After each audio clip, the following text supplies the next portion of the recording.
Hello everyone, this is Jagrati Soni from Mata Jijabai Government PG College, and today I am going to give a presentation on Untouchable. This presentation is guided by Professor Dr. Vinita Solanki ma'am. So now let's begin it.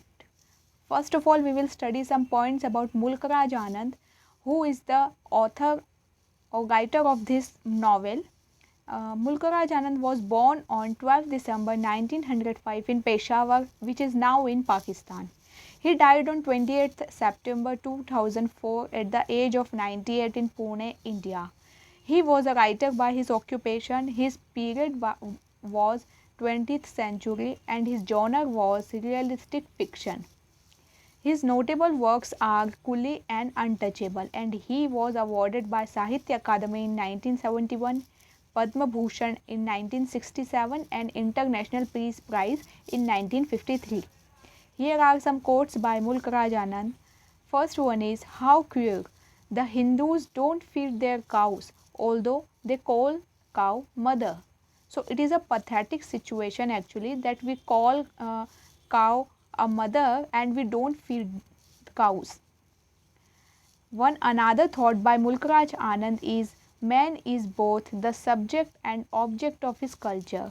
He is both the builder as well as the building. His name is synonymous with culture. This is also said by Mulk Anand. Next is characters in Untouchable. So there are 23 characters in Untouchable. We will study these all one by one. Bakha. Bakha is the main character of Untouchable. An 18 years old Indian youth, Bakha is a sweeper and the protagonist of Untouchable. Strong and able-bodied, he is fascinated by the life and ways of India's English colonizers. His position as an untouchable has resulted in high levels of self-deprecation and depression. Bakha can be judgmental and at times helps perpetuate the very system that keeps him oppressed. Paradoxically, he still questions the status quo and challenges a caste system that is supposedly set in stone. See, Bakha is the protagonist of Untouchable and he tries to remove this untouchability from his society. You can see the picture of Bakha here on the right side of the slide. Actually, the novel is a true story. This is written on a true story by Mulk Anand. So, let's now study the next character, which is Lakha. Bakha's father. Actually, Lakha was Bakha's father. He is a lazy, abusive man that takes advantage of his children. He resents Bakha's obsession with the English and urges Bakha to be satisfied with their family's lot in life as untouchables and sweepers. Means he says Bakha that you don't need to against any English man. You must be satisfied with the untouchability, and as we are sweepers, so you must accept this. And he is a lazy and abusive man who always taunt and who always try to degrade the Bakha, who is his son actually. So now let's move on to next slide, which is about Chota and Ramcharan. Chota, the son of leather worker, Chota is one of Bakha's friend. Though they are of the outcast class, Chota is higher than Bakha in caste system hierarchy. Like Bakha, he is also obsessed with the English. See, Chota and Bakha, they both are friends and they always try to look like Englishmen, especially Bakha, like the suit and boot and tie like English people. So they try to become like them, the higher standard they want to maintain, but they can't because they are untouchables in their society at that time. Next is Ramcharan. Ramcharan is a washer's son and Bakha's other friend, best friend. He is also higher in the hierarchy than Bakha. because his family only washes other people's clothes, an act deemed cleaner than clearing refuse. See, Ramcharan is a washer's son, and he is also his best friend, Bakha's best friend, and he is higher in hierarchy, but they are still good friends, Chota, Bakha, and Ramcharan. Next slide is about Rakha and Sohini. Bakha's younger brother is Rakha, somewhat of a foil to Bakha's character. He is described as a true child of the outcast colony. Actually, Rakha is not as great as Bakha, his elder brother, but he is also a part of this novel. Next is Sohini, Bakha's younger sister. Sohini is described as a nubile and beautiful, patient and resilient. She bears the brunt of her family's frustrations. Her alterations with a member of the high caste is one cause of Bakha's existentialist woe.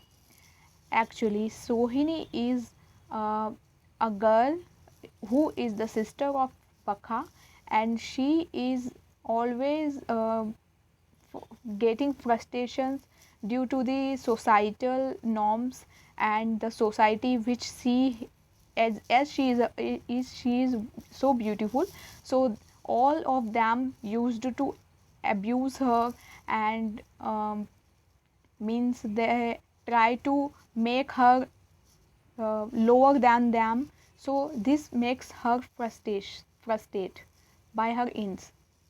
Next is Havildar Charat Singh. Havildar Charat Singh is one of Bakha's heroes. Singh is a famous hockey player. His personality is jocular, his mood extremely changeable. At the beginning of the novel, he harangues Bakha to clean the latrines, but later on he gives Bakha a brand new hockey stick. His willingness to share his afternoon tea with Bakha illustrates his lack of belief in untouchability. Actually, Havaldar Charat Singh is not like others. He is having a high level in the society, but though he makes Bakha his friend and he shares afternoon tea with him, they are both also like friends, and he is one of his heroes. Next is Ali and Ramanand. Ali, a young man of Bakha's age group, Ali is the son of the regimental batsman and Muslim. Bakha asks him questions about Islamic practices and accused of insulting the religion. So Ali is also a part of the novel. Then Ramanand, described by Bakha as a peevish, peevish old black moneylender. Ramanand is of higher class than Bakha. He interrupts Bakha's morning musings by shouting at him to clean the latrines. So they are not acted as good characters in the play or in the novel. Next is Gulabo and Waziro. Gulabo, a washerwoman. Gulabo is Ramcharan's mother. She has a superiority complex because she has a high class in the hierarchy of the low caste outcast. She resents Bakha's friendship with her sons and hates Sohini. Waziro. Waziro is Weaver's wife and prevents Gulabo from hitting Sohini. Sohini is a beautiful girl and a very good character girl, but Gulabo doesn't like her, so Waziro always try to prevent Sohini in the novel. Next is Pandit Kalinath and Lachman. Pandit Kalinath, he is one of the priests in charge of the temple in Bula Shah, the town Bakha and his family live outside of. Means Bakha and his family were not allowed to come across the boundary of Bula Shah, which is a temple in the society. He means Pandit Kalinath sexually assaults Sohini and then accuses her of defiling him. So Pandit Kalinath is not a good character shown in the play. He assaults Sohini, which is not a good thing at that time, but and they can't help it. The next character is Lachman, a Hindu water carrier. He is 26 years old and attracted to Sohini. Next character is Hakim Bhagwan Das and Ram Charan's sister. Hakim Bhagwan Das, a local doctor. Hakim Bhagwan Das saved Bakha's life when he was a small child. In his childhood, means in Bakha's childhood, he was suffering from some disease. So Hakim Bhagwan Das saved his life, and because of him, he was alive in the whole novel. Then next is Ram Charan's sister, Bakha's childhood crush. Ram Charan's sister is a symbol of things Bakha is barred from because of his low status in the caste system. Next is Colonel and Mary Hutchinson. Colonel Hutchinson, the chief of the local Salvation Army. Hutchinson is a Christian missionary tasked with converting Hindus to Christianity. The face of the Christian religion in the novel, he symbolizes one facet of England's colonization of India. And Mary Hutchinson, they were both Englishmen who came to who came in India for making people change their religion, especially Mary Hutchinson. Mary Hutchinson is Colonel's irreligious wife, miserable about their life in India. She constantly demeans and disparages her husband's work amongst Indian people, who she refers to as blackies. Means Colonel Hutchinson wanted to help the Indians at that time in the society. Means he wanted to close this untouchability and impose on this, but Mary Hutchinson doesn't wanted this to be happen because she used to call Indians blackies. Next is Mahatma Gandhi and Kasturba Gandhi. Mahatma Gandhi, one of several real-time people alluded to or featured in Untouchable. Gandhi was one of the leaders in India's independence movement. In the novel, his purpose is to offer a religious, moral, and political denunciation of untouchability. Mahatma Gandhi tried so hard for removing this untouchability from the society. Actually, in our history also it is shown that Mahatma Gandhi is one who tried the most, who tried his best to remove this untouchability from the society. Next is Kasturba Gandhi, the wife of Mahatma Gandhi. Like her husband, Kasturabai or Kasturba Gandhi was heavily involved with India's independence movement. In the novel, she accompanies Gandhi during his visit to Bakha's town. She is helping Mahatma Gandhi in completing his task or his purpose. Next is Miraben Slande, another real life person that makes an appearance in the novel. Mirabai was a daughter of a British admiral. She left Britain to work at Gandhi's side for India's independence in 1925. See, there were some Britishers or Englishmen who were in the favor of Indians because they didn't wanted Indians to be defamed or to be called untouchables. So Miraben was one of them who took Gandhiji's side for India's independence in 1925. In the novel, she also accompanies Gandhi during his visit to Bakha's town. Next, Iqbal Nath Sarshar, a young poet who defends Gandhi despite his misgivings about the revolutionary political and economic views.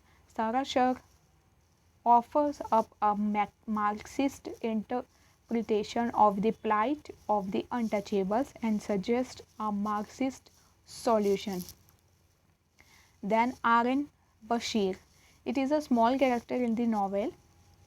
An Indian lawyer that studied at Oxford, Bashir is highly critical of Gandhi and the Marxist solution suggested by Saussure. He is also playing a negative character in the novel.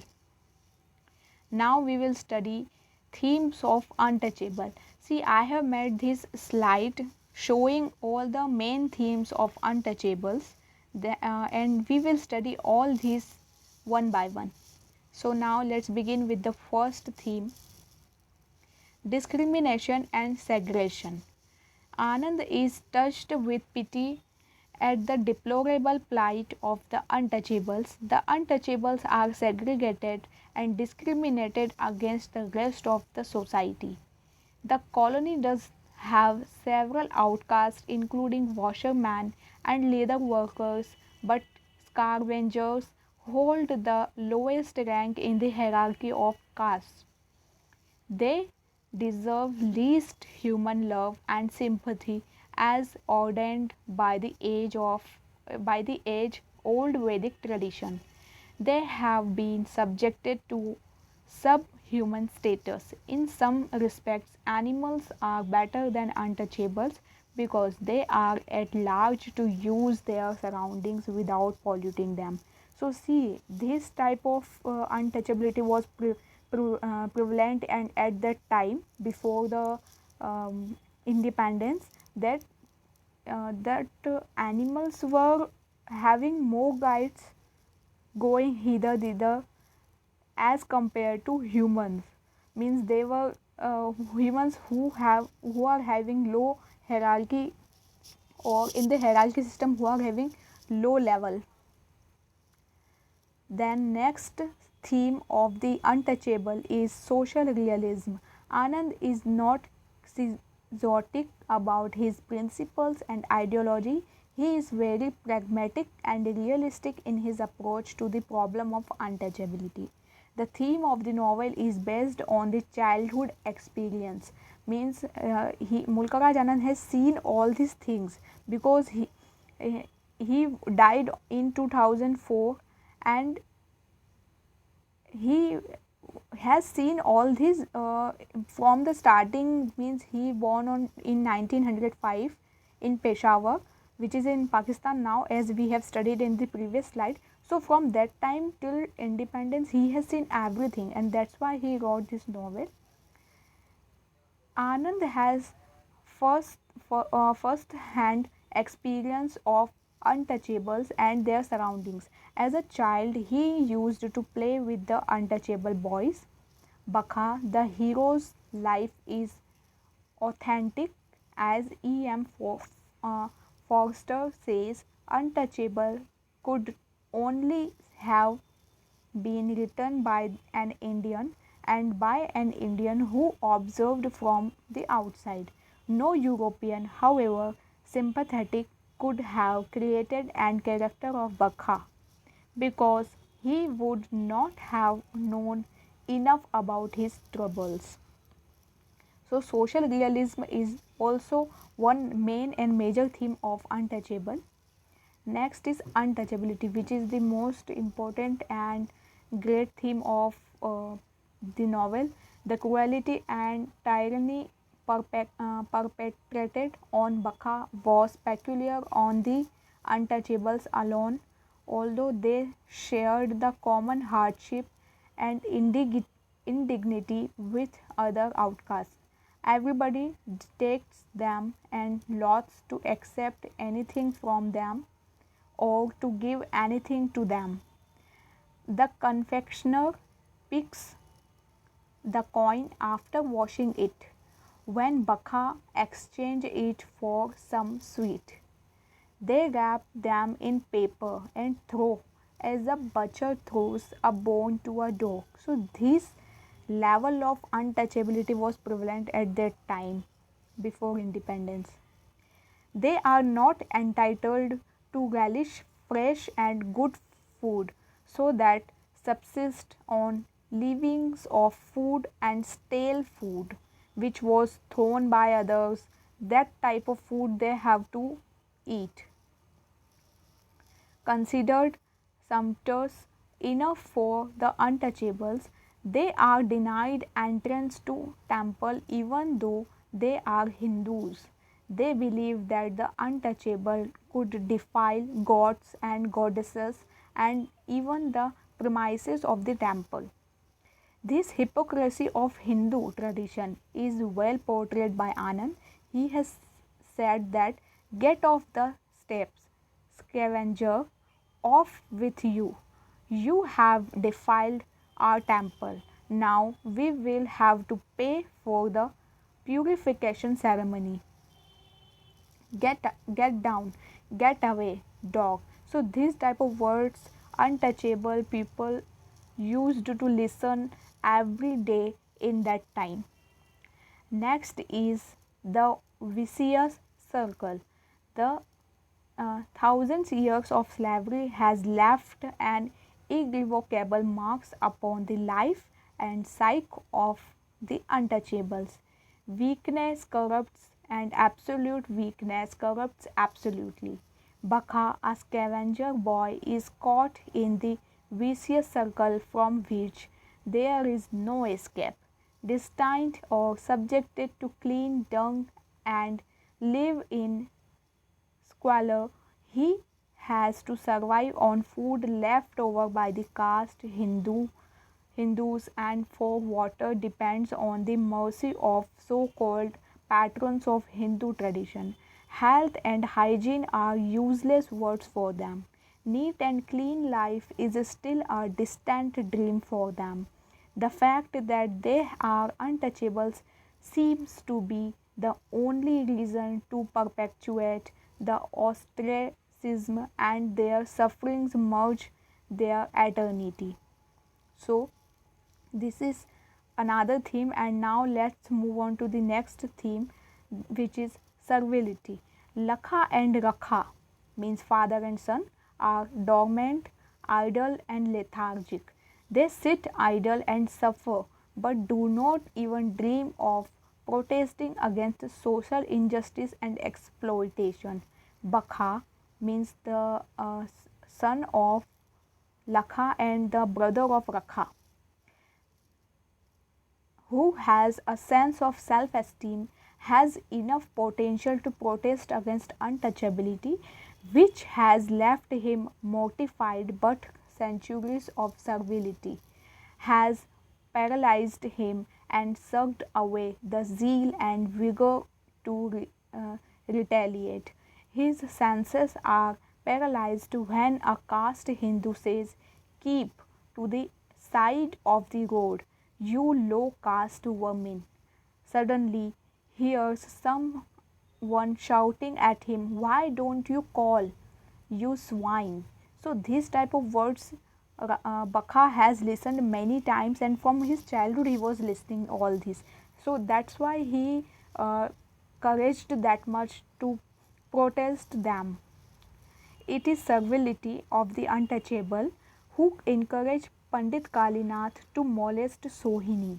Sohini's docile and servile temperament prompts her to yield to the libidinous and hypocrite priest, which is Kalinath. She is too innocent to detect the malicious intention of the priest. She was not getting that what priest wants from her. Next slide is about impartiality, which is of course the biggest after the untouchability, the biggest theme of the novel. Impartiality. Since Anand has excellent grasp over the psychology of both the caste Hindus and untouchables, his portrayal of their intercourse and relationship is impartial and equipoised.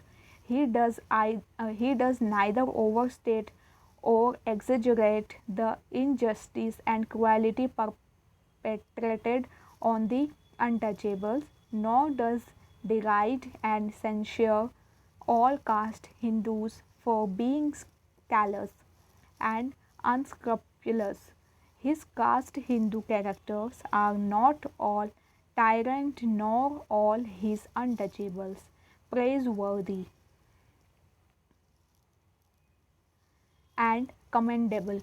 Pandit Kalinath, a hypocritical character, stands in full contrast of Havildar Charat Singh, who is a generous caste Hindu and he has transcended himself beyond the limits of caste prejudices. Impartiality is seen everywhere in this play, so this is also a major theme of the play. Next slide is about conclusion. So we have covered all the 6 themes of Untouchable. Now we are going to conclude conclude the whole PPT. All people are equal in the eyes of law. We shall not discriminate others on the basis of their caste. We should teach our children about the importance of sensibility, generosity and equality with all people. The Dalits face discrimination majorly because of their jobs such as cleaning public areas, etc. Basically, we should respect them the most as they keep our society clean and healthy. Therefore, the young generation should take charge and fight for its complete abolition, means untouchability. Now, I have from one quote is here which I have put in this slide, which is they think we are dirt because we clean their dirt. So, this is the most emotional line which untouchables at that time used to think that we clean their dirt but they call us dirty. So this should not be done and hence we should try to completely abolish this untouchability from the society, which is now not prevalent in the society, but all these should not, all these type of things are somewhere in our India is prevalent, so we must stop them. So thank you for now and bye to all.